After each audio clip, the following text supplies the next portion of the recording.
بسم الله الرحمن الرحيم. السلام عليكم ورحمة الله وبركاته.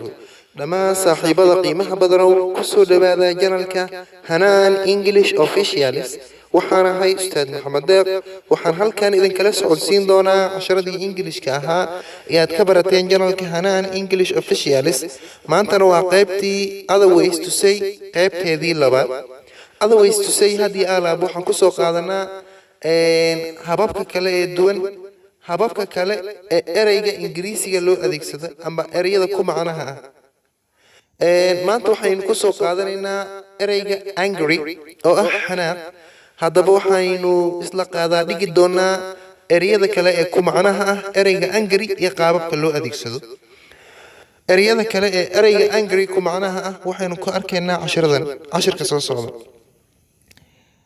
angry xanaaq waaye tusaale hadaynu ka bixino my dad was angry aabahay wuu xanaaqay when I beat kadib markaan garaacay my young sister walaashay iga yar waa tahay ereyga labaad isla ereygan ku macnaha ah waxa uu yahay ereyga irritated sidoo kale waa xanaaq example hadaynu ka bixino waxa uu noqonayaa I was irritated by their stupid questions.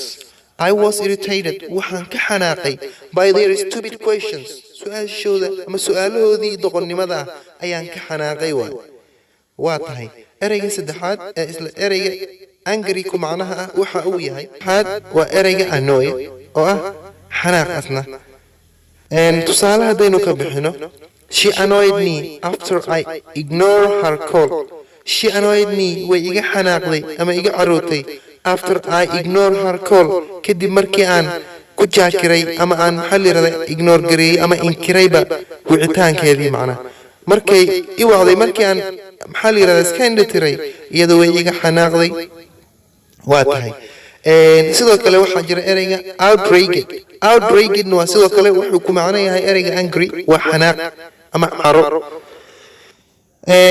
tusaale hadaynu ka bixino Most people were outraged when the Prime Minister resigned down.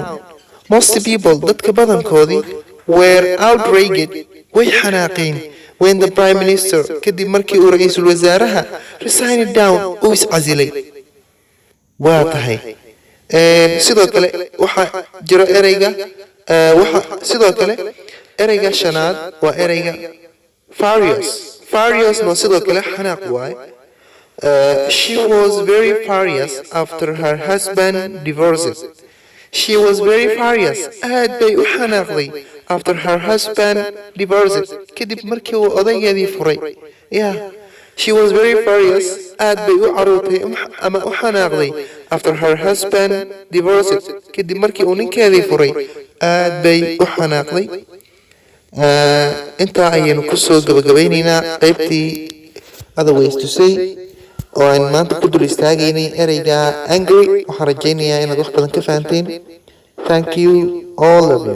Thanks all of you.